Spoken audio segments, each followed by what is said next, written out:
saya-saya talaga niya. Di nawawala yung ngiti sa mukha. Of course. Of course. Okay. Let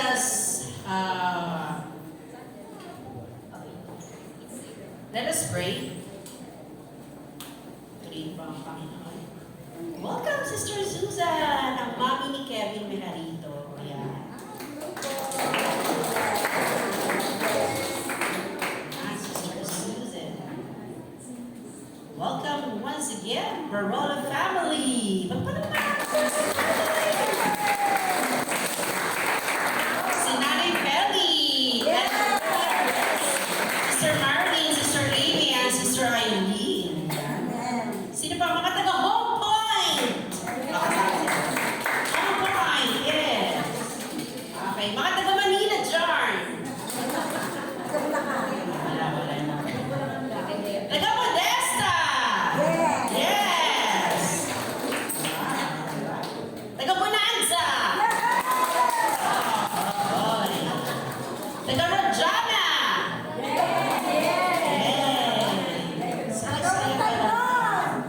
Taga Montalban.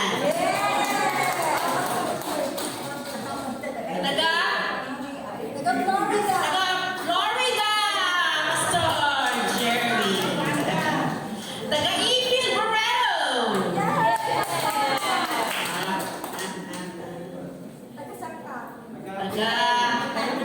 Taga Lapid. Ay, syempre, baka magalit sila, JR ka. Taga Banabaya. Taga Laguna.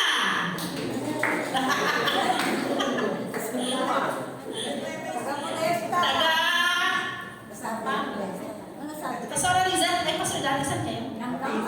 Taga Apilo. Taga? O, sige. Taga saan sila? Ayan. Galing ng Panginoon. Tayo po'y sumeryoso. Tayo po'y manalangin. Father God, we thank you so much for today. Lord God, we pray that the Holy Spirit will be our teacher. I pray, Lord God, that you open our eyes, Lord, to the message that you want us not only to capture, but to live, Lord, in our lives. Kayo nga po, Panginoon, ang siyang mapapulihan at mabigyan, O Diyos, na mataas sa pagsamba.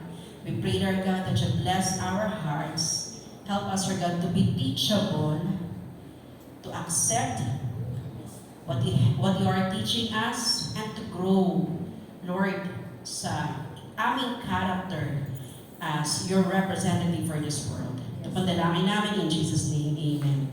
Napakaganda ng topic ko po. Sino po nag-suggest na ako mag-preach ng Friend of Sinners? Wala lang. Oo nga, alam ko naman. Sorry na, wala ko ng meeting. Sino po nag-suggest? Si Pastora Nipa. Pastora Nipa, salamat. Okay, talagang best friend talaga kita. Okay, Friend of Sinners. So, Friend of Sinners, Best Friend of Life, yung aking title. Taas po ang kamay ng mga my best friend. Amen. Yeah. Okay. Ngayon, ang tanong ko, meron ba kayong best friend dito sa church? Amen. Yes. Sister Mercy, sino po best friend niyo dito sa church? Need to mention ba? I hope na. No need to mention. Ay, ano Baka ba? may magselo. Baka naman magalit po yung... Kapag magselos at magalit yung hindi nyo nabanggit, eh hindi siya best friend. So, sige po, sige, hindi natin tatawagin Sister Mercy. Sister Heidi, may best friend ka ba dito? Best friend ko sa Panginoon si Ate Van. Sa Panginoon. O, nagselos ba Sister Chi? Best friend ko siya sa kaibigan ko.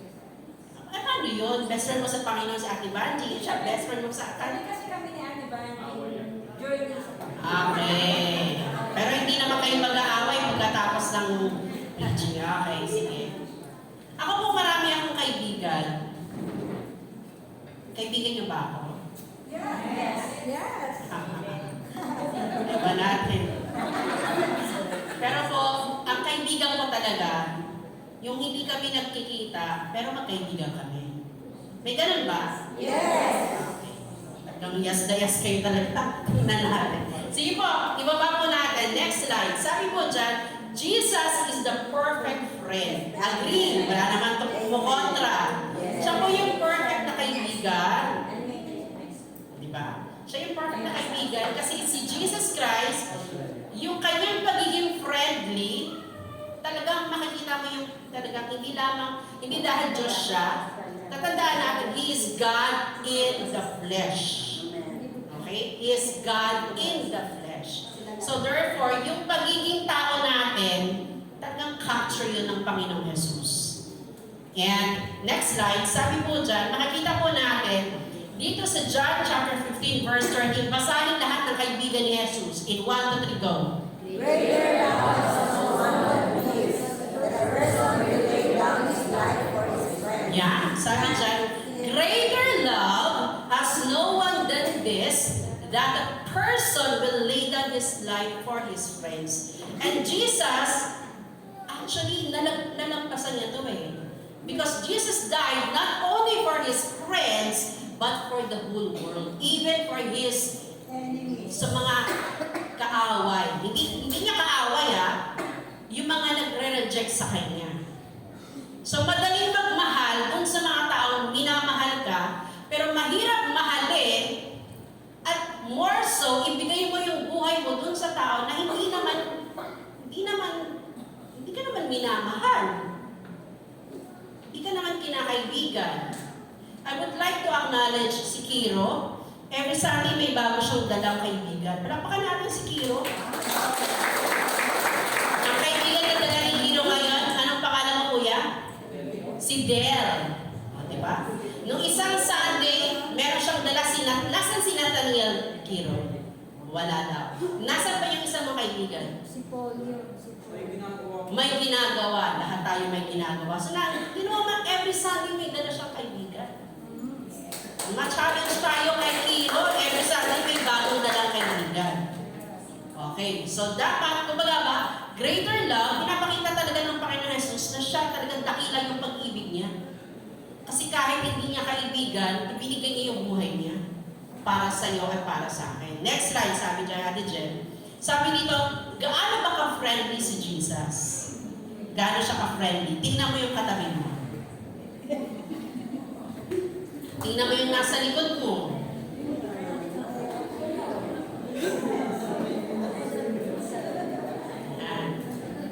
Agree ka ba na super friendly ang katabi mo? Nasa harapan mo, nasa likod mo.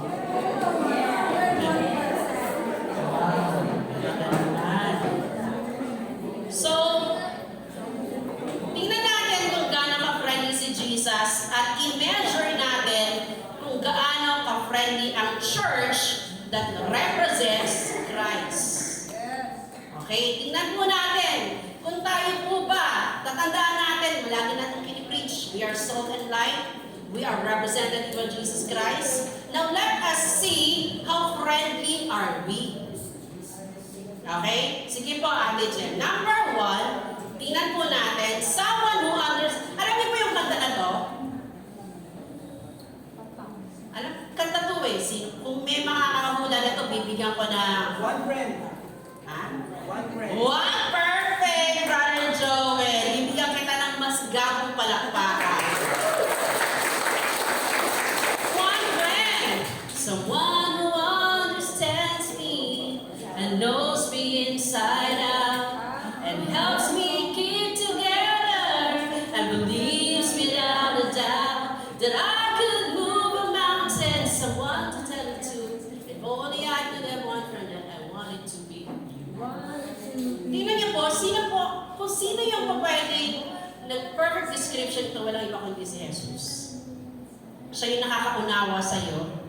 Siya yung nakakakilala sa'yo, inside and out. Mas kilala niya ikaw, ako, nang mas higit kong kilala yung sarili ko. And He keeps us together. Ano pa? At naniniwala siya sa atin sa kakayanan natin. At kapag nagtatagumpay tayo, nag-cheer siya para sa atin. Kapag umiiyak tayo, umiiyak din siya kasabay natin. So the perfect description, walang iba kundi si Jesus. Next slide, Ate Jem. Sabi ko dyan, ayan.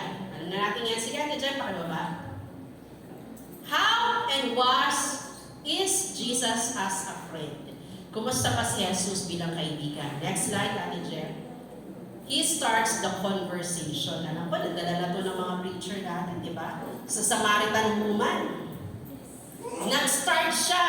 Yung conversation na pinasimulan niya, pwede ba akong makahingi ng tubig? Alam niyo na nakita ko yung isang post sa Facebook, sabi niya, it was not for the water he came. Yeah. He came for me. Alam niyo kung gano'n ang Panginoon, siya yung lagi nagsisimula ng pag-uusap, pakikipag-usap, pakikipagtalastasan, nakakamusta, kumusta ka na? Maigi ka ba? Kumusta na ang buhay mo? Ang tanong natin, tingnan po natin ang church. Sige pa pakibaba, Ate Jem. Sabi po dito, when a Samaritan woman came to draw water, Jesus said to her, will you give me a drink? Yon. Sige, next slide, Ate Jem. Sabi po dyan, not just a conversation, but a meaningful one. Alam niyo po natin yung storya? Di ba? Nagkaroon ng pagbabagong buhay itong Samaritan woman na to because of that powerful conversation. Dinala to ni Pastor Anifa, di ba? Ang last time. Sabi niya, with wisdom to reach the heart. Yung pakikipag-usap ni Jesus, meron po itong wisdom, may karunungan para abutin at buksan yung puso ng tao. Gaano man siya ka-close. Minsan po kasi may mga tao, they build walls. Kasi nasaktan sila, na-trauma sila. Maraming mga kaibigan nakaranas ng mga betrayal, nakaranas ng sakit sa buhay. So, anong ginagawa nila? Nagsasara sila. And it will take time para magbuwag yung wall na binild nila para proteksyonan nila yung sarili nila. Alam mo ginawa ni Jesus? Yung Samaritan woman, ilang beses siya na broken hearted. Pangilan yung asawa yung kinakasama niya ng time na yun? Pangilan? Pang-5. So, imagine, 4 na beses na broken hearted siya. And God opened her heart. Jesus opened her heart yun sa conversation na yun. Hindi lang basta ako sa kanya, ay alam mo ba yun? May meaningless yung pag-uusap nila. Being sensitive so as not to condemn. Hindi nga sinabi ni Jesus, sabi niya, hindi mo asawa yung nakasama mo. Yung pagkakasabi ni Jesus yun, alam ni Jesus kung paano niya gagamitin yung salita, kung kailan niya gagamitin yung salita, at kung anong salita ang gagamitin niya. Because ang purpose ng Panginoon, mawin yung Samaritan woman with love to lead to the truth. Yun ang purpose ng Panginoon, di ba? Motivated lagi siya ng pag-ibig. Tandaan natin, hindi niya ka-level yung Samaritan woman. But he was able to open the conversation. Pag pumunta tayo sa church, bigyan niyo po muna ng tubig si Nanay, mga anak, mga kapatid. Pag pumunta tayo sa church, alam mo, napaka-powerful ng trabaho ng mga usher. Ang usher ministry, kaya po kayo tinawag na usher, is to welcome people. Maramdaman ng tao yun na, wow, pamilya nga ito ni Kristo. Pag pumasa siya sa church, mararamdaman niya, makikita niya, ma-experience niya ang Panginoon sa usher ministry pa lang. Kaya po kapag ang usher, may pumasok na tao, sabi, tapos po yung usher, nagsusulat lang sila, tapos kumakain ng candy, tapos dumaan na lang yung hindi na-assist. Sobrang busy. Take time. Stretch your hand. Yakapin. Kumusta po kayo? Welcome po sa sambahayan ni Kristo. Nagagalak ako na makita ka. I'm so happy to see you. Welcome po. Dalhin po natin sila dito sa upuan. Ganun po ang ginagawa ng usher. Kaya po may mga church, mga tao talaga bumabalik. Kasi bakit? Impactful ng ushering ministry. daman-daman nila. Nakalagay po kayo sa usher because ang trabaho po ninyo sa pintuan pa lang, nararamdaman nila ang glory ng Panginoon. Ang presence ng Lord. Okay, so pumasok na ngayon, di ba? Pumasok na sa church. Umupo na dyan. So, ano ginagawa ng church? Pag meron po kayo nakita na dumating, kahit na ilang days na yan, ilang taon na yung dumating, start a conversation. Umupo na lang dyan at wala po tayong pakialam. Tapos tayo, we represent Christ. Minsan po meron po tayong ganitong dating na parang pag nakikita tayo, parang nakakatakot. Parang ganito yung dating natin.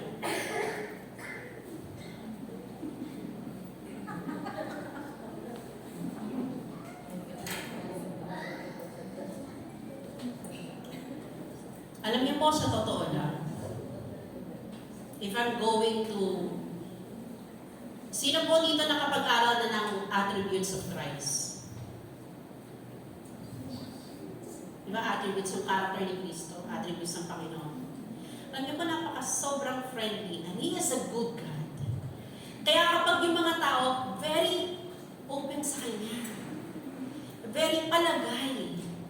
Very at ease. Hindi maiilang, hindi ma-awkward kapag katabi nila si Kristo. I pray na ang church, hindi po tayo ganun. Na kapag mayroon pong dumating dyan, yung presence po ng mukha po natin is very welcoming and accommodating. Try niyo nga po. Amen. Amen, sabi ni nanay.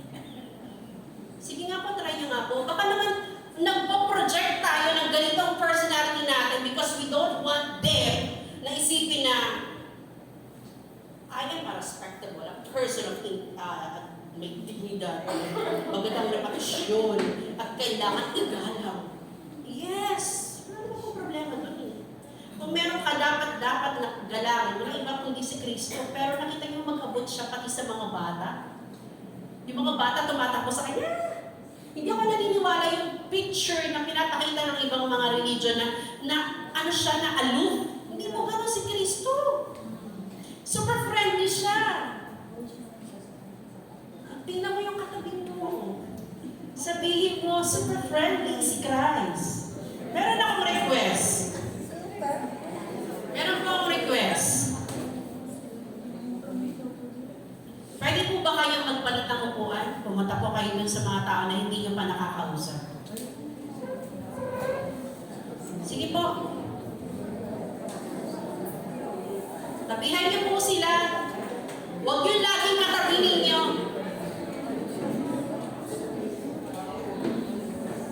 Sit with them. Talk with them. Kasi we are applying what we are learning. Ayan.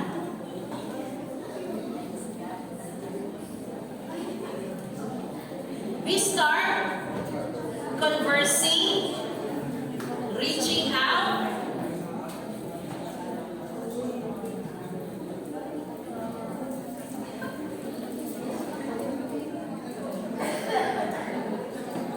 Na maramdaman po nila na belong sila sa church.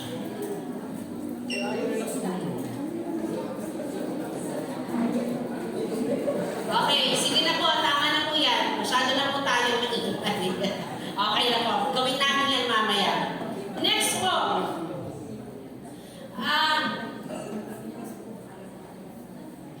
Balik mo muna na natin dyan. Okay naman po ang church na may mga department. May CDARS, may YC, may YA, may youth, may teens, may kids. Naka-department kasi may kanya-kanyang mga needs ang bawat grupo. Pero yung department po na yan, it only functions when you are giving, when you are having instruction na ayon po sa kanilang pangangailangan. But I pray as a church, pagdating ng kailangan, hindi lang po department. You get what I mean? Na halimbawa, may party, YC lang yung kakain. Yung mga nanay na mga YC, naghihintay nakatega na gugutom. At yung tatay na mga YC. Okay po ang department. Hindi ko sinasabing bumagayin ng department. Wala po ako sinasabi. Ang sinasabi ko po, pagdating ng fellowship as a big church, we should work as a church and as a family. Not departmentalized pagdating ng pagkain. Pagdating po ng mga fellowship ng mga gathering, dama pa din na tayo po ay isang pamilya ni Kristo. Naiintindihan niyo po ako. Sige, tahimik na po kayo, baka po next po. He's not judgmental. Hindi po judgmental si Jesus Christ. Alam niyo po, si Pastor Vince Santiago, nung nagkaroon ng personal encounter siya sa Panginoon, alam niyo po, walang nag-share kay Pastor Vince, walang nag-share sa kanya. Na-encounter niya ang Panginoon through dreams, and then nagkaroon siya ng desire na makakilala sa Panginoon. And ang first thing na ginawa niya, nagpunta siya sa church. Nung nagpunta po si Pastor V sa church, I heard po yung testimony niya sa FEBC DZS. Nung nagpunta po siya sa church, nakadamit pong babae pa siya kasi na-encounter niya lang ang Panginoon. First na na-encounter niya ang Panginoon sa panaginip, and the Lord spoke to him. Tapos, nung pumunta siya sa church, nakadamit babae pa siya, alam na siya po ay transgender. So, nung pumasok po siya doon sa church, ang sabi po ng pastor, ulang pa,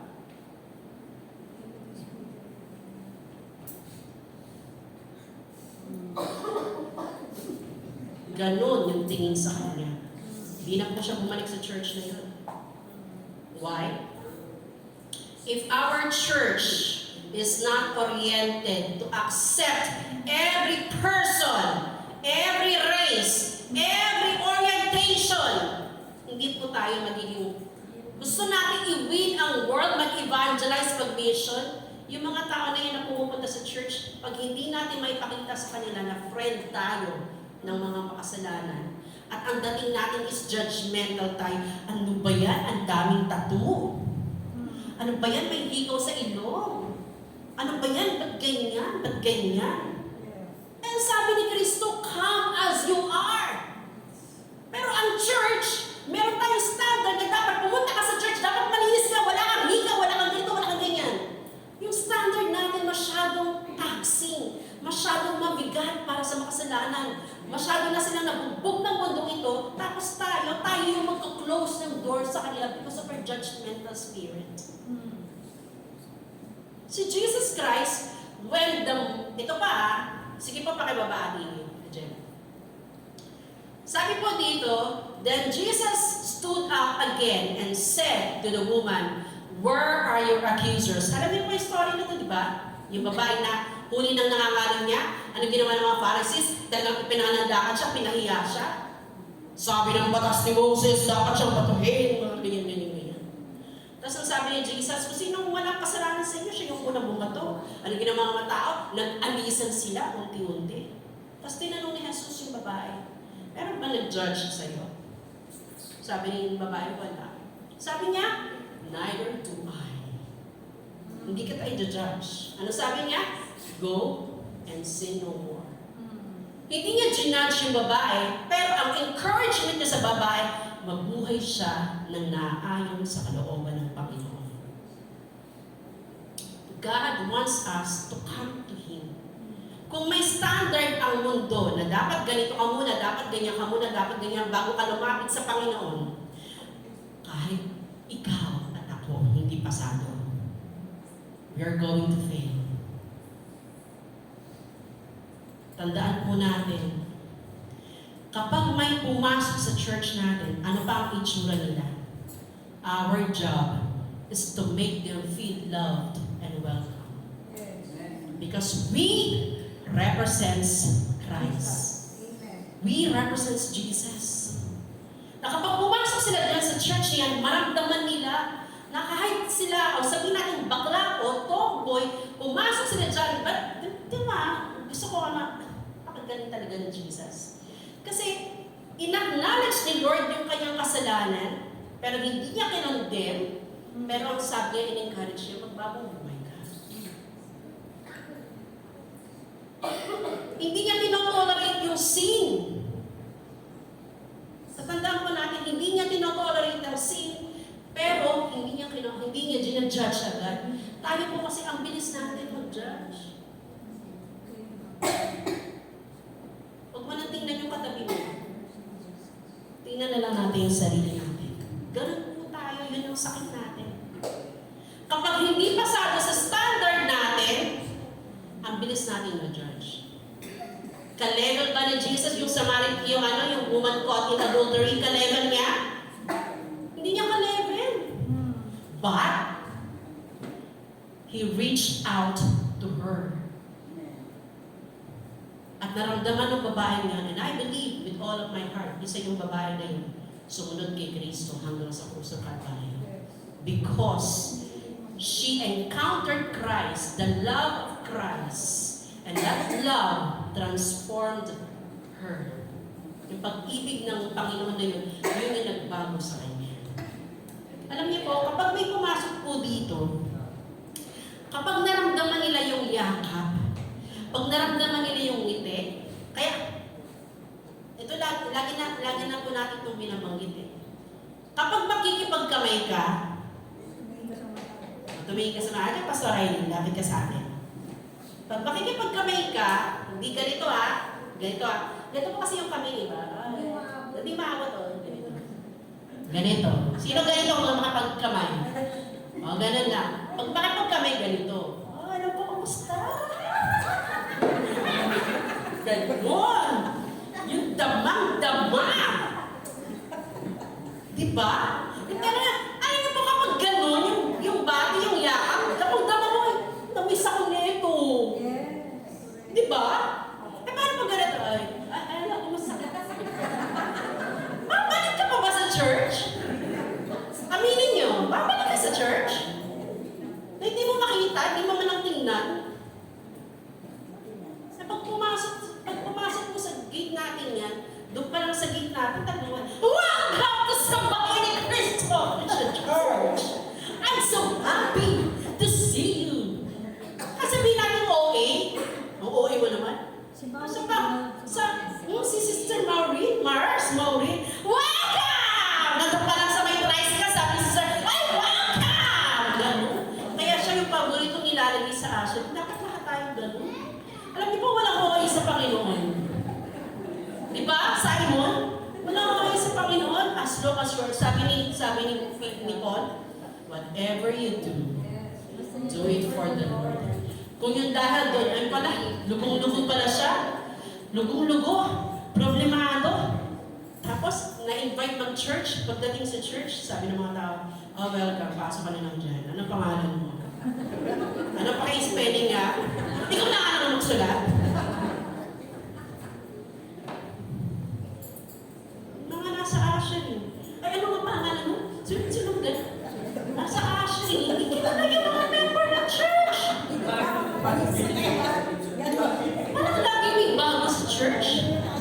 Ano pangalan yun? Ay, habulin mo nga ako. Ay, parang pangalan mo. Ganon.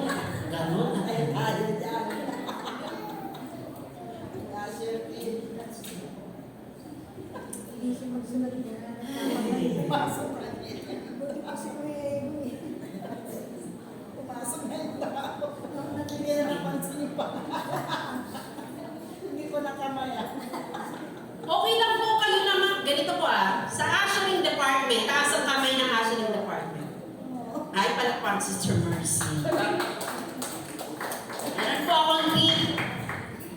Huwag po kayo maglalagay ng cedar na mag-handle ng tablet. Kasi ang tagal.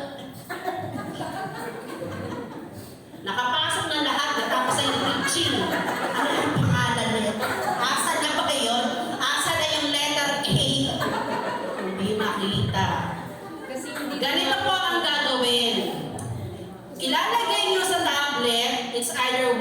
or YA? May YA kasi dapat. Dapat may YA po dyan. Sila po yung maghahanda. Sila po yung maghahanda ng tablet. Yung mga seeders, kasi alam ko friendly naman ang mga seeders eh. Pag pumasok, hi, hello, hello, hi. Ganon sila. Tapos meron din magdadala papunta dito sa loob. Ganon. So yung mga YA, kapag halimbawa may tumayo, pag may dumating, tayo naman kayo. Ay, hello po, welcome. Saka na isulat. O, tsaka yun ang isulat, tsaka yun ang kilalanin. Hindi yung nakadaan na, hinabot na ba dito, ba't ang pangalan mo? Correct. Diba? Nawa-tuwa kayo kasi ganun tayo. Ang mga address niya. Maglagyan pa ng address. O, sige po, pakibaba po, Ate Jen. Sabi dyan, Jesus did not shame the woman. Hindi niya rin dinefend dahil hindi niya dinefend sa akin, kaya niya ginagawa yan kasi ganyan. Hindi. Inaddress niya yung problema ng babae, yung kasalanan niya. At ang sinabi dyan, Jesus did not tolerate her sins, but encouraged her to change. Ganito po dapat ang church. Yung friendly, yung pagiging friendly natin, hindi natin pinapahiya. O yan, taba mo! Ang taba mo na naman! Anong gusto mong pinakita ako ba? Oy, tumataba ka! Eh, ikaw, ano? Ako tumataba ako, o ikaw ano? Ano ba yung ganon? Pag may dumating na ganon sa church,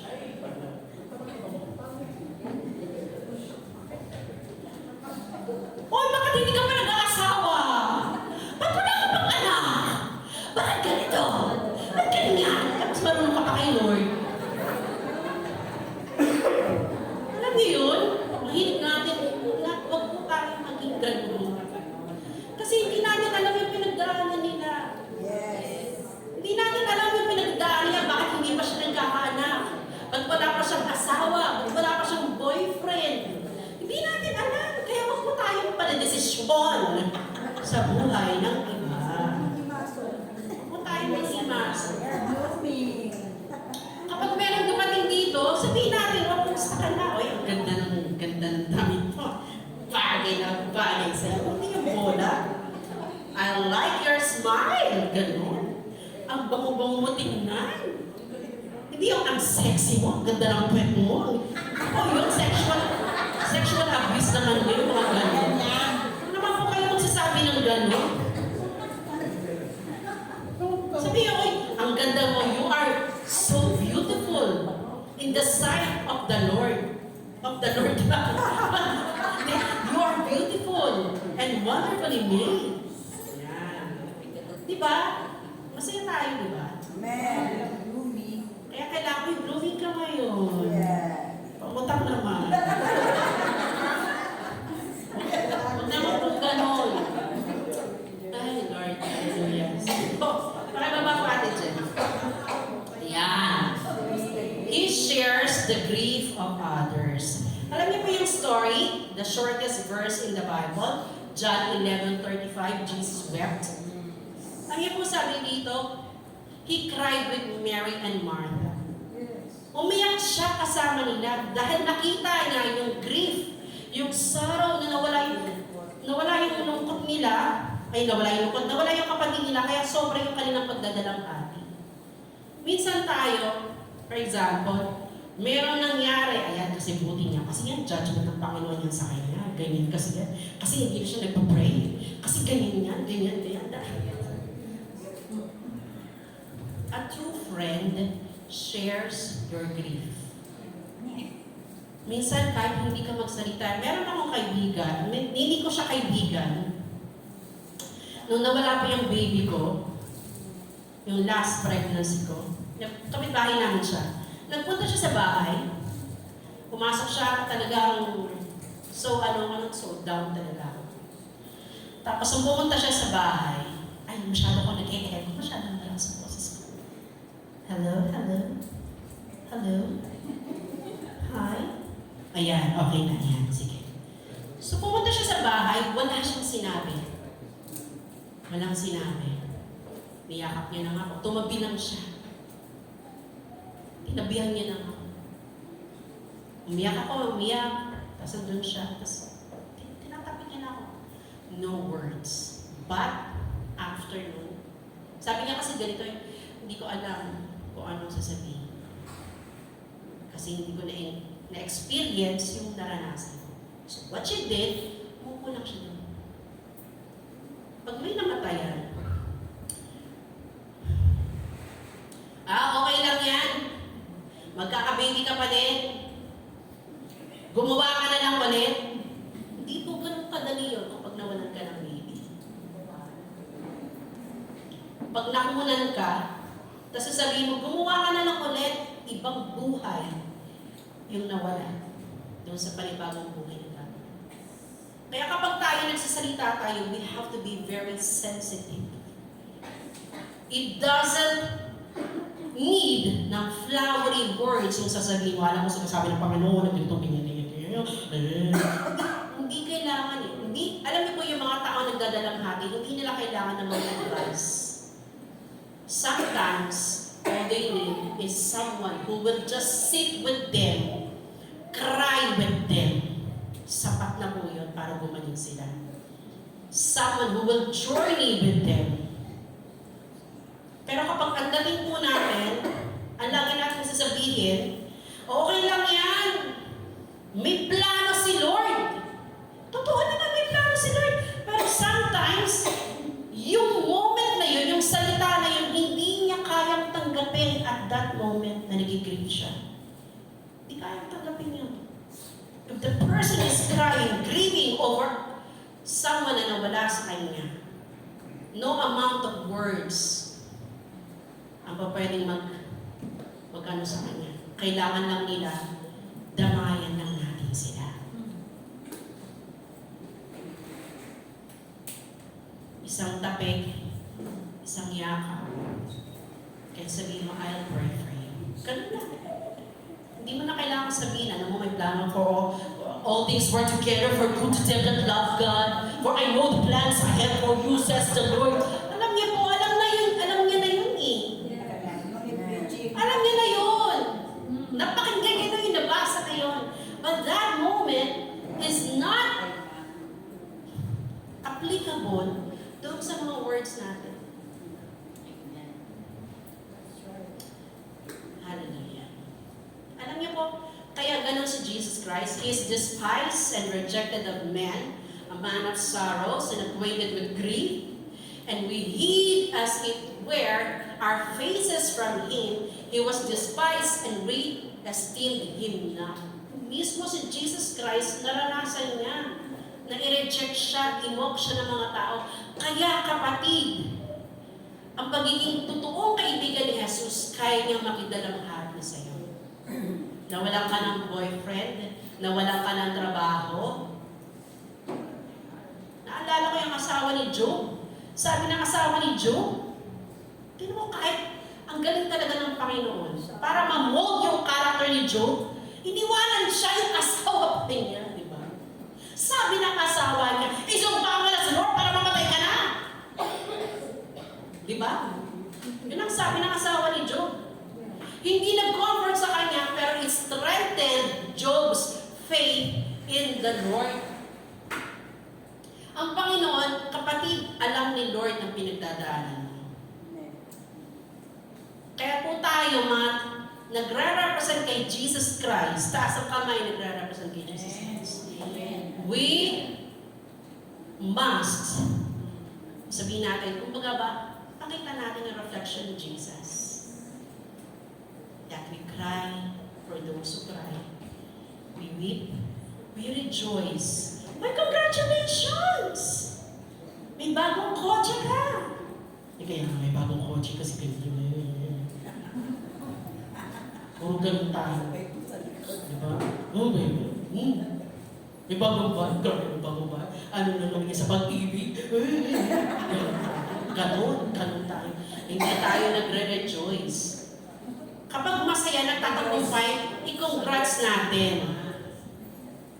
Kapag nagbo-bloom yung kanyang business, boy, congratulations! Nagbo-bloom yung business mo. Hindi pa ako I love the LTN Coffee buddies. Masaya ako sa ginagawa niyong pagpo-post. Masarap dahil nagsusupport po kayo sa business ng LTN. Palakpakan yun.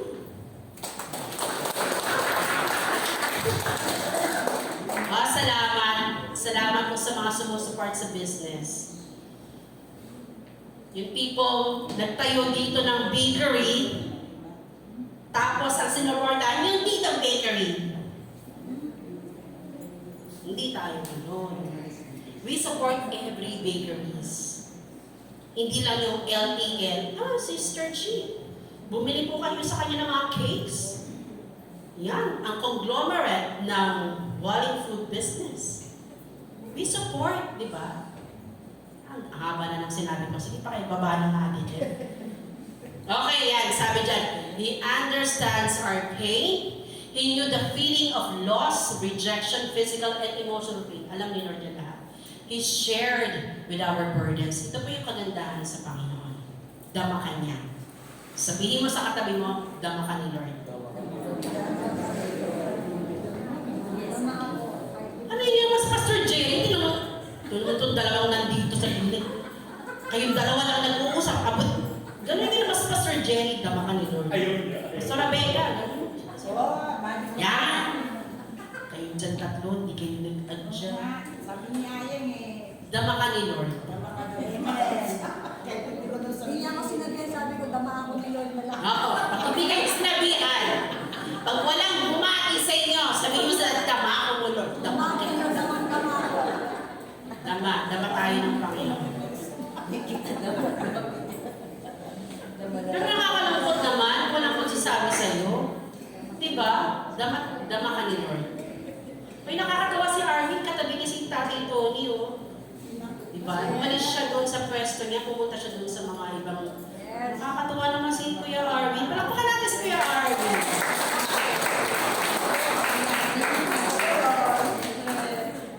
Isa din yan sa mga friendly ditong kabataan sa church. Alam niyo ba na bless ako, konting segue lang, Kuya Arvin, if you will permit. Si Kuya Arvin, nung nag-share kami na about evangelism, sabi niya sa akin, Pastora, gusto ko talaga mag-invite kasi mga in-invite ko lagi sila may ginagawa. Mas gusto kong matuto kung paano mag-share ng gospel. Alam niyo, nag-iyakan kami dalawa. Nag-iyakan kami kasi first na kabataan na lumapit sa akin na nagsabi, gusto ko pang matuto sa Panginoon. Gusto ko pang mag-evangelize. Gusto kong gamitin ako ni Lord. Nung sinabi ngayon, dalawa kami nag-iyakan. And napaka-friendly mo, di ba? Napaka-friendly ni Arvin. Hindi ka magiging lumapit sa kanya kasi nakangiti agad. Naka naman siyang dimple niya. Alam po, Pastor. Ay. Pag dumarating dito sa pintuan niya, alam po, ganun siya. Hindi yung dumadaan na parang dumana lang parang walang nakita. Very, okay, sige, palampakan natin. Next po. He is not distant or indifferent from us, but he is close to the broken-hearted. Ang ganda ng Panginoon. Ang bait ni Lord, no? And He binds up our wounds. Hindi lang siya nagpo-comfort, talagang pinapakita niya yung pagiging mabuti niyang kaibigan. Close to the broken-hearted. I pray that we as the church represents Christ. Kung gaano siya ka-friendly. Next, ate dyan, pakibaba. Sabi dyan, He knows our name. Ito po nakakatuwa yung story na to ni Lazarus. Kasi ang story niya nagsimula dito nung si Jesus ay mapunta siya sa magaling. Sa? Oh, wait lang, walang kung si Zacchaeus. Ang sinasabi ko kung saan lugar yun? Sa Jericho, tama. Papunta si Jesus doon sa Jericho, papunta siya doon. Hindi pa sila nag-meet ni Zacchaeus. Hindi pa sila nag-meet. Tapos nung umakit si Zacchaeus kasi gusto niya makita si Jesus, ang sabi niya, Zacchaeus, bumaba ka dyan. Punta ako sa bahay mo ngayon. Kasi maliit siya. Maliit kasi siyang tao. Oo, alam natin na pandak siya. Maliit siyang tao. Alam natin na maliit nga siyang tao. Kaya siya pinababa. Pero ang kagandahan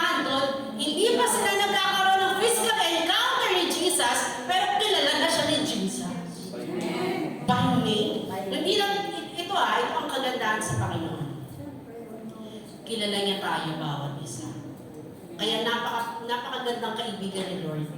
At tayong church, kilala dapat natin ang mga nandito. O, sige. Sige. Tanungin natin. Sige. Mag-roll call. O, kilala mo ba? Sister Maureen, example, tumayo ka dyan, Sister Maureen. Mula dito hanggang doon, kilala mo ba ang pangalan? Yes, perfect. Oh, di mo ba naman pa niya? Sabihin ko? Sige, Sister Maureen. Ang tanong, palapakan natin Sister Maureen. Dapat lang kasi nag-a-usher. Pero tayo, kilala ba natin lahat ng mga nandito sa church? Tingin mo ito, hanggang ngayon, nasa ushering pa rin sila pinag-uusapan nila. Kilala ba natin lahat ng mga namalan dito sa church? Hindi kasi iba-iba ang usher every Sunday. Hindi po. Ang tanong ko po, yung umaten po ba, natanong ba natin yung pangalan nila? Oh yes, kami mga pastor. At paano yung hindi pastor? Ayun ko sa kanila. O, ewan natin sa kanila. Totoo yan. Yung Alam niyo po, ganito po ang prayer natin. Alam niyo po, iba kasi kapag kilala ka sa pangalan eh. Yes. Boy, Sister Belly Cardoza. Sister Marilyn Monroe. Eunice. Del. Genesis, Gideon, Jade. Hannah, Hazel. Tony. Ano sabi ni Tony? Jappy. Alam niyo po kapag tinawag kayo sa pangalan, yung nakaputi, nakapula, ano kung sumunod na linggo, hindi na siya nakaputi. Yun yung nagbabike lagi. Sino yun? Si Patrick po.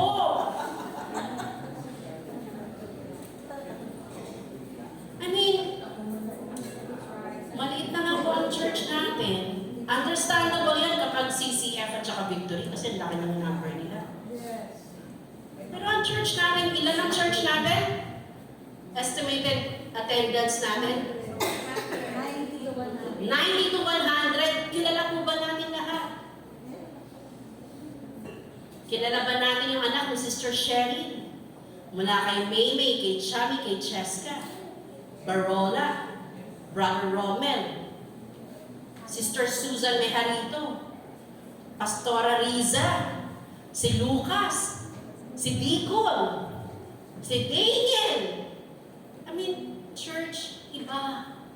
Because pag kilala natin personal, gusto nga natin mag-mission and evangelism sa world, yung katabi mo, hindi mo kilala. Kilala niyo po ba yung katabi ninyo?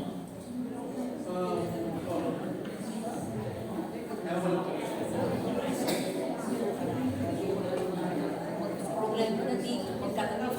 Ito po dalawa. Ano bang pangalan mo? Si nanay, okay na po yan. Kasi ilang taon na po yung si nanay na. Kung baga ba nakalimutan niya na. Buti nga ako, hindi niya pa ako nakakalimutan. Kapag sabi ko na, pag-pray mo ako na alam pa niya yung pangalan ko, Hazel. Pinakamaganda niyang anak. Sa aking paningin. Importante po na kilala natin ang mga tao sa pangalan. Hindi yung tao ay taba. Ay, grabe ka naman. Sakit mo naman magsalita. O yung payat. O yung pango. Bakit ganun? We should address people. Kaya si Zacchaeus, sabi ni Jesus, Zacchaeus, bumaba ka dyan, pupunta ako sa bahay mo. Sabi niya. When Jesus reached the spot, he looked up. Oh, grabe, galing talaga ni Jesus. He looked up and said to him, Zacchaeus, come down immediately. I must stay at your house today. Yes. Galing ni Jesus. Friendly. Napaka-friendly niya. So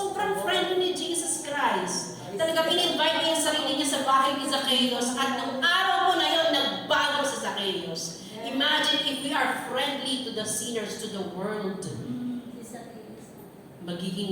magkakaroon sila ng encounter sa Panginoon dahil sa iyo. Alam niyo po, naglalakad kami ng magkapatid kami. Kasi ako po, sobrang, ewan ko ba? Hindi po ko lalagpas sa bahay. Alam niyo po, hi! Hi! Sabi sa akin ng kapatid, kilala mo ba yun? Hindi. Bakit mo ngitian? Ngitian ako eh. Hi! Hi, kumusta ka na? Pag sumakay po kami elevator, sabi, kumusta ka na? Yung babae, sumunod siya. Okay mo siya. Ay, kumusta na po kayo? Ay, saan po kayo bababa? Ay, ganun. I mean, we start conversation. Kasi tayo, ayaw natin yan eh. Ayaw natin mag-start ng conversation. Ayaw natin mag-breach ng gap. Ayaw natin gumawa ng tulay sa mga tao, sa puso ng mga tao. Si Jesus Christ, ang magandahan sa kanya, kinilala niya, alam niya yung pangalan ng tao. Kasi interesado siya makilala. Kapag kilala yung pangalan mo, ibang dating yun. Kapag kinilala ka niya yung pangalan mo, pati apelido mo, kung saan ka nakatira, ilang taong ka, ang favorite mo color, interested siya sa'yo. Ganon si Jesus. Kaya tayo po, kapag gusto natin i-win ang world, we must be like Jesus. Amen. Start. Ngayon pa lang, kilalanin mo na siya. Di pa huli ang lahat. Meron pa tayong time eh. Di ba? Alam natin.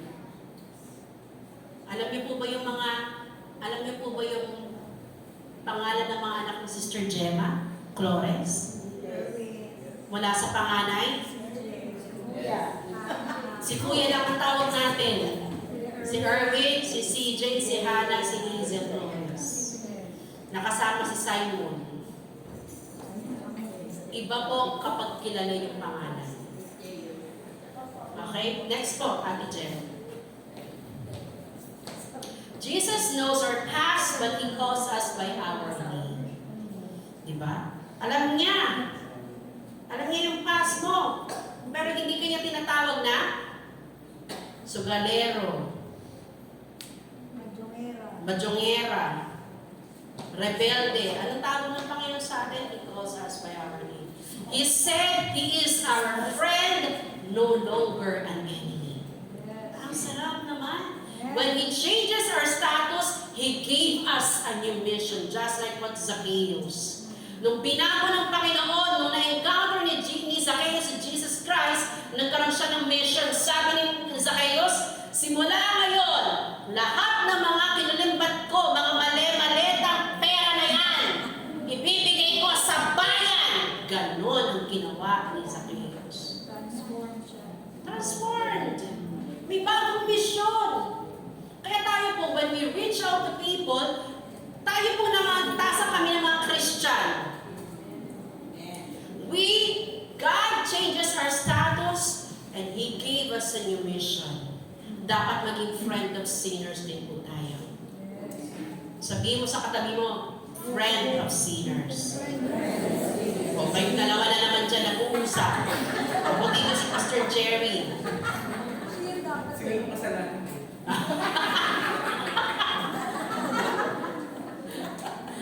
Kapag gano'n lang ano natin, i-reach out natin. Maging friend of sinners po tayo. Next, Ate Jen. Everyone is welcome. He is not selective. Oh my gosh. Ang Panginoong Jesus, lahat welcome sa Kanya. Babae, lalaki, bata, matanda. Yung mga bata na pinapalangin, di ba? Pinapalapit ka, sabi naman, oy, huwag kayo lumapit. Pero sabi, oy, let the children come to me. Yung tinatawag siya ng bulag. Jesus, anak ni David, mahabag ka sa akin. Sabi ni Jesus, palapitin niyo siya. Hindi selective ang Panginoon. Tayo po kasi minsan napaka-selective natin. Kung sino lang yung ka-level natin, kung sino lang yung ka-feel natin. Kami po may isang young people nagsabi, dito sa church, sabi niya, dapat, tita, ang mga kabataan dito sa church, maturuan sila na maging friendly sila sa lahat.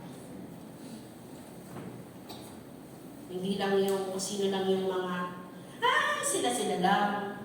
Pag pumunta doon sa church, magkakasama yung mga professional, mga high school, mga ganito, mga ganyan. Nakakalungkot pag ganun yung naririnig sa church. May mga groupings. Magkaroon lang tayo ng groupings pag kailangan. Pero kapag dating ng ganitong church, hindi dapat maramdaman na outcast ka. Alam niyo yun? Nag-uusap yung magpugrupo, ay punta tayo sa ganito, ganun, tas ikaw narinig, hindi ka pa lang in-invite. Sakit nun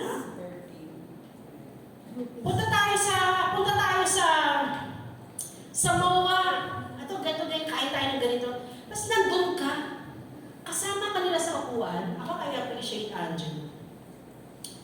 May mga lakad sila. Sabihin sa akin, tita, sama ka. Siya yung nagpupumilit sa akin, isasama niya ako.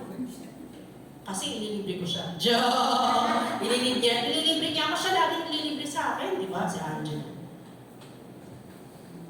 Siya alam mo yun, kapag hindi dama, kapag kung sino lang, ang sakit na kapag hindi ka kasama.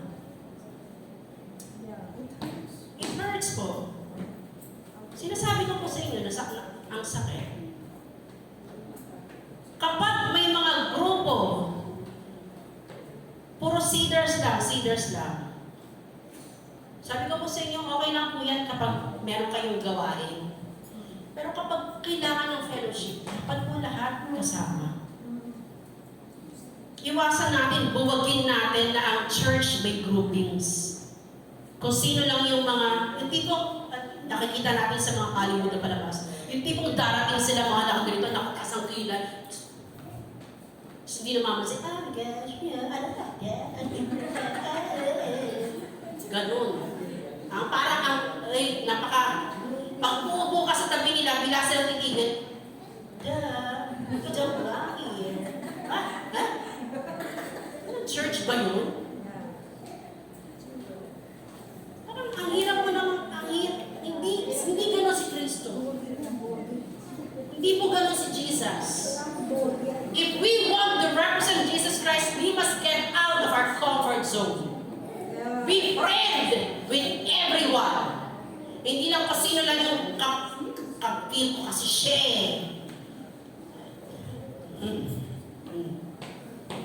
Hallelujah. Nakpakan natin ang Panginoon.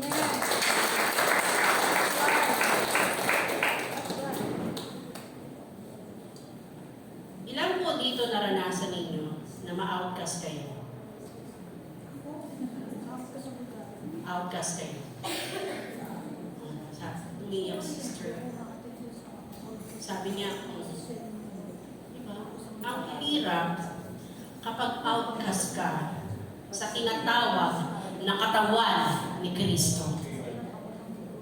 Ang hirap kapag ikaw na sinasabi nila, church ito, representative sila ni Jesus Christ, pero kapag pumunta ka doon, hindi mo maramdaman na welcome ka. Ang sakit mo nun. Yung tipong puro mga professional lang mga dito.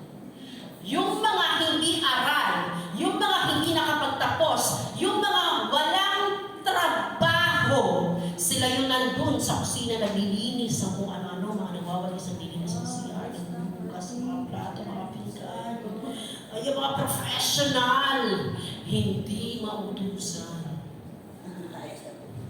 Nagagalit na po ba kayo sa akin? Natatawa. Masaya. Ay, ang saya pa nun.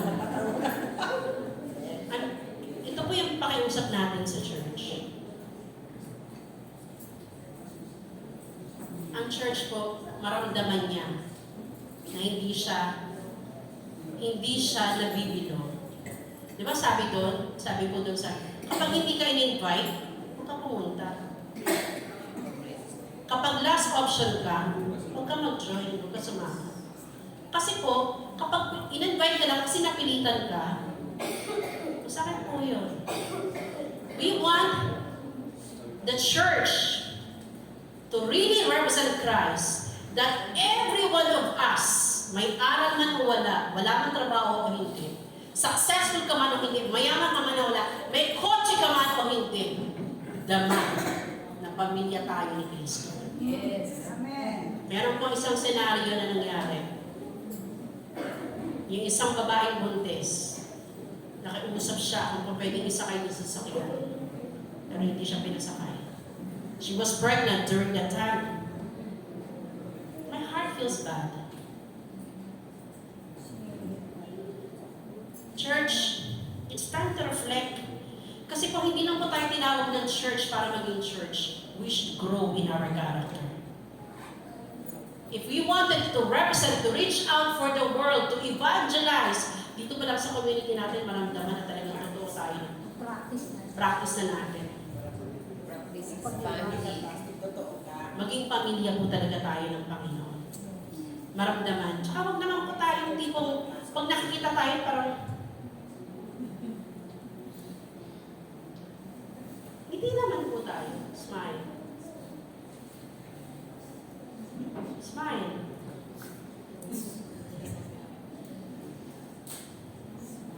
Next, Ate Jem. Sabi dyan, ayan. Sabi dito, invite all people to the wedding feasts. Sabi dyan ni Jesus Christ, imbitahan mo lahat. Mga lungkot, ano man ang kalagayan nila, invited. Lahat invited. Halimbawa po, magkakaroon ng gathering occasion. Tapos ang i-invite lang si pastor, paano yung asawa niya? Hindi ba invite? Eh, asawa niya yun eh. O, invited. Bibigyan ng invitation. Kasi naman kasi, pag sinabing mag-asawa lang, kami lang ni Papsi, hindi ko na isasama yung buong barangay namin. Naman kasi, nakakaawa naman kasi yun eh. Dalawa lang kayo in-invite, tapos sinama mo kayo, pati aso mo sinama mo pa. Kailangan po, maging ano naman po tayo, maging sensitive din tayo sa nag-invite. Diba? Pero kapag ikaw mag-i-invite at mag-asawa yung at may asawa yung invite mo, wag lang naman si Pops yung invite mo, aba naman ako naman. Siya lang in-invite, tapos ako hindi mo ko in-invite. Dapat, pag mag-asawa, dalawa sila. Mr. and Mrs. Invite natin. Kung ayaw mo invite yung mga anak niya, okay lang. Pero sila, hindi mo pa pwede si Pastor Daddy lang invite. Pag in-invite mo si Sister Nancy, okay lang Sister Nancy lang yun. Diba? Common sense lang po, church. Yes. Pag nag-i-invite po tayo, dapat naging ano din po tayo sa mga invitations natin. At kapag ikaw in-invite ka, huwag naman pati yung mga kapitbahay mo, sinama mo pa sa invitation. Maawa naman po tayo sa nagpakain. Okay, sige po. Diretso na po tayo. He's ready to help. Yeah. Ready to help talaga ang Panginoon. Tayo, ready to help ba tayo? Yes. Yeah. Yes. Sige, diretso. Ready to help tayong lahat, ha? Ready to help. Hindi yung, uy, kailangan ko ng ito. Sige, I will pray for you. Pwede naman po yung ganon. Pero kung meron kang maibibigay, bigay mo din. Bigay din natin. Kasi masyado po tayong super spiritual na, uy, kailangan ko ng ito. Sige, I will pray for you in the name of Jesus Christ. Magkaroon ka ng pera ngayon din. Eh, ikaw may pera, hindi mo siya bigyan ng pera. Diba? Next, Ate Jen. He listens. Ito yung kagandahan sa panahon, hindi lang siya yung salita ng salita. Nakikinig din siya. Alam niyo po, alam na ni Jesus yung problema ng Samaritan woman, pero nakinig siya. Alam mo, ang hirap naman nun, pag nakipag-usap ako kay Pastor Dati may problema ako, tapos si Pastor Dati siya yung salita ng salita, ako nga may problema. Paano ko nasabi yung problema kay Pastor Dati? Kasi ganito kapatid, ganito ang dapat ginawa mo, ganyan. Kasi hindi ako, paano masusolusyonan yung problema ko kung siya lang yung salita ng salita? Si Jesus Christ, He listens. He listens with the heart. He listens to understand you. Dapat ganun din po tayo as a church. We listen. Ang problema po kasi natin, we listen to respond. Kasi mali yung sinabi mo. Ganun tayo. Dapat we listen to understand the situation. Hindi tayo si Jesus Christ na all-knowing. Diba? Si Jesus ka na all-knowing, nakinig pa siya. Ikaw pa kaya? Ano? That's right. Diba? You agree? Yes. Si Jesus na all-knowing, nakinig siya, pinakita niya doon sa tao na nakikinig siya because He wants to show na ganun siya bilang Diyos na malalapitan, nakikinig tayo. Kaya nga, ang sarap umupo sa paanan ni Jesus at makinig sa Kanya. At ikaw din, kasi pag nagsalita, makikinig din siya sa'yo. Tayo kasi minsan hindi tayo marunong makinig. Ang gusto lang natin salita ng salita. Na parang all-knowing tayo lahat. Pause. Listen. And understand. Next, Ate Jen. He forgives. Kapag pag nagka-problema kayo magkaibigan, o kapag meron kayong problema, maramdaman.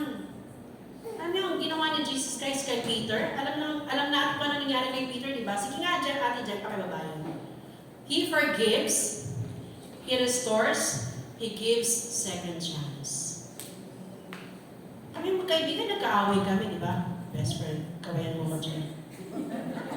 Nagkaaway kami. Nagkaaway kami kasi magkaibigan kami. Pero, it is important sa magkaibigan that you resolve the problem. Yes. Si ang Panginoong Jesus, sabihin natin na alam niya na i-deny siya ni Peter. Pero, pinatawad niya si Peter.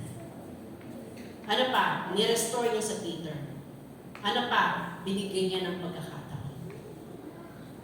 Sometimes, ang kailangan lang natin is someone who will believe in us. Someone who will forgive us. And someone who will understand us. I pray that we, as the Church of Jesus Christ, katulad po nito, yung tipong, ay nagkasala doon sa akin. Hindi ko makakalimutan. Enero 15, 2017. Alas 12 ng hapon. Alam mo, talaga nakalista. Si Jesus nga, burado ang kasalanan natin. Kumbaga ba tayo, we learn to forgive. Yan ang tinuturo sa atin ng Panginoon eh. We learn to forgive. Hindi na yung may lamat na. Hindi na kami magiging magkaibigan pa. May lamat na. Hindi ko na siya kayang pagkatiwalaan. Ilang beses tayong pumalpak, pinagkakatiwalaan pa rin tayo ng Panginoon, di ba? Yes. Di ba? Amen. So ito ang gawin natin at ibigay natin sa ating kapwa. We give grace. We give allowance. Kasi lahat tayo pumapalpak. Amen? Amen. Lahat po tayo pumapalpak. We give grace. Next, Ate Jen. Conclusion. Baka natin conclusion.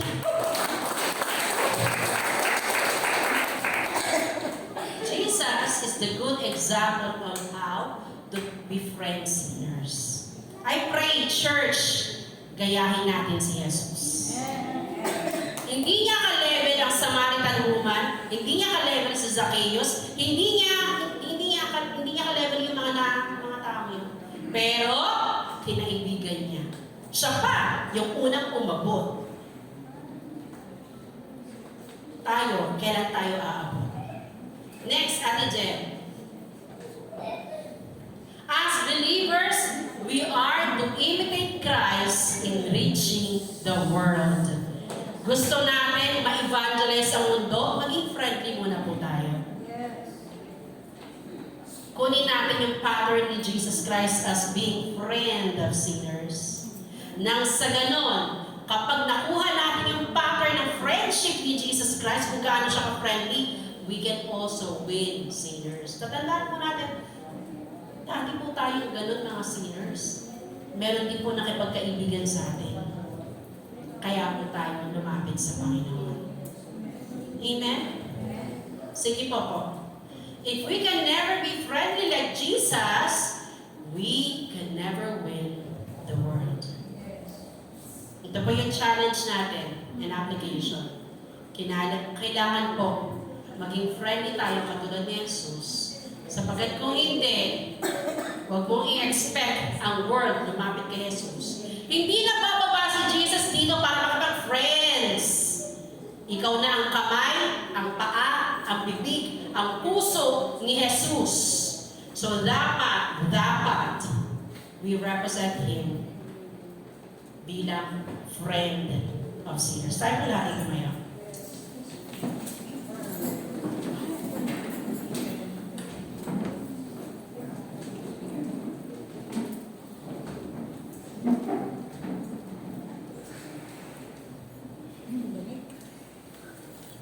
Let's pray.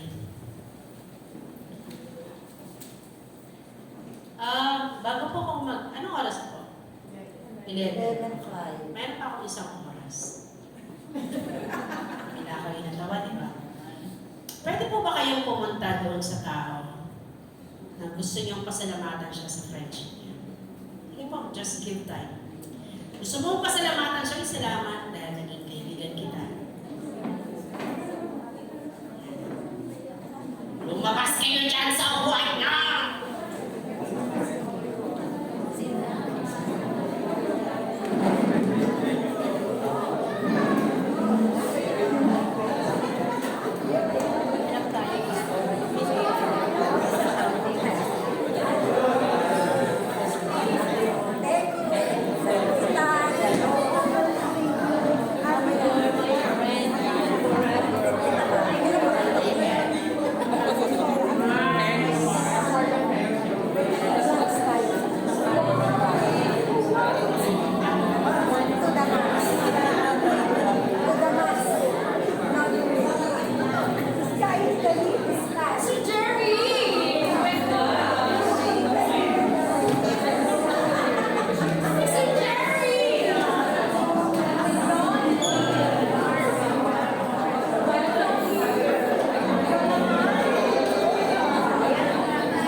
Mas dakila pa yung pagmamahal ng Panginoon Amen. to cover multitude of Yes. sins.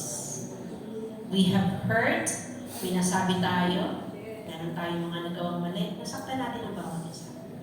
Pero ang pag-ibig ng Panginoon ang mag-cover niya. Amen. Let this be the church that God called for His name. We represent Him. Yes. At ito po dapat ang makita sa church. Father God, we come to you this day. Yes, Lord. We thank you, Lord God, for sending Jesus Christ as a good example, Lord God, to become friend of sinners. We were once sinners, Lord. Yes, Lord. You stretch out your hands to us. You welcome us. You know us. You know us, Lord God, by our names. You change our status, Lord. You share our grief. You rejoice with our victories. Lord, salamat sapagkat napakabuti mong kaibigan. And we pray, Father God, for the church in order for us to evangelize and do the mission. Help us, Lord God, to be like you, to become good friends of sinners. May you represent here, God, that we want us